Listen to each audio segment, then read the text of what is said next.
Last week I uploaded a video about Louis Duxbury, the man who was sentenced to 18 months for a hate crime that never was. I knew I was making the sort of video that YouTube doesn't want to see on its platform, so I had to be very cautious about what I included. But within less than 24 hours of upload, YouTube slapped it with an adult rating, effectively killing all traffic to it. Because due to recent changes, viewers now have to prove they're over 18 with physical ID, such as a passport or credit card. And as so few people are willing to do that, rating a video 18 plus is as good as blocking it altogether. What made it even more of a joke is that I couldn't even watch my own video without proving my age, even though I have a Google AdSense account, which you can't obtain unless you're over 18. Now, I'm not blaming YouTube for this new verification system, but I am blaming them for exploiting it to their benefit, because now it gives them the opportunity to censor subjects they don't want on their platform. Nothing in that video could be considered adult in nature, so I appealed the decision. Eventually, they overturned it, but the damage had already been done. Because as a video of that nature will never be promoted by YouTube, I rely upon subscribers' views and the notifications that they get. And if they're stonewalled by the 18 restriction, then the video is as good as dead. It's not like they're going to keep clicking away at it in the hope that the restriction will go away. So I have to upload a separate video like this, telling everyone the restriction has gone away. For now anyway. So get in fast before YouTube change their mind again. Now, I'm not the first to complain about YouTube's arbitrary and politically motivated censorship of videos, and I won't be the last. I'm not going to bother dredging up a list of content on this platform that deserves the adult rating but somehow avoids it, because there is a ton of it. The one that springs foremost to my mind is that sick Chinese woman who tortures sea creatures and eats them while they're still alive. YouTube seemed to find that perfectly acceptable, but talk about someone who was wrongly banged up for a hate crime, and you're put on the naughty step. Maybe if they stopped employing university students as moderators, this kind of political censorship wouldn't be so prevalent. And the reason I know this was a human decision and not an automated one is because it happened right after I asked them to manually review the video because it had been automatically demonetized. So, whatever Google acolyte reviewed the video thought they'd punish me for content they personally didn't like. And there's a risk you run with manual review, that you might be scrutinised by some neo-Marxist crybaby that takes personal offence to your content. But this doesn't explain why I am so often penalised by YouTube's rules that don't seem to apply to other channels. And I'm not talking about them taking a different stance on similar content.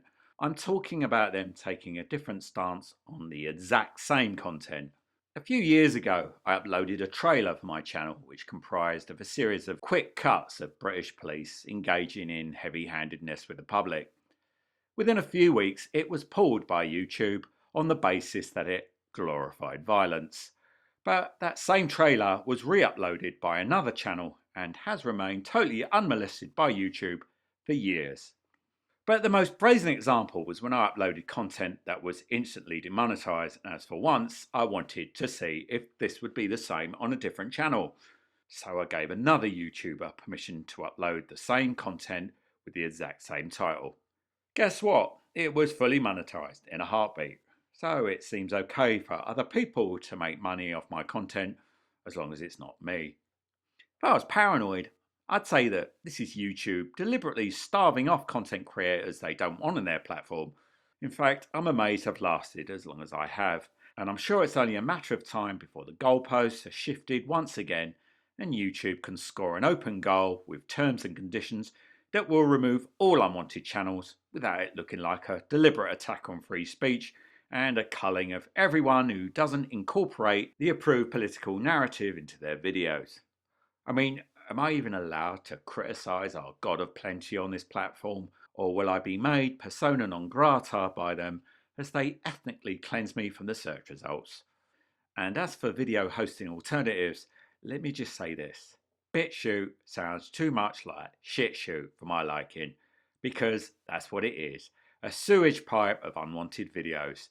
The views are awful, the video quality is awful, the dashboard takes like 6 hours to upload one video, and the homepage looks like a slag heap of mental. I'd sooner not bother than be any part of that. The only thing worse than that platform is Live Leaks, or Death Leaks as I call it, as it is the host of choice for snuff connoisseurs.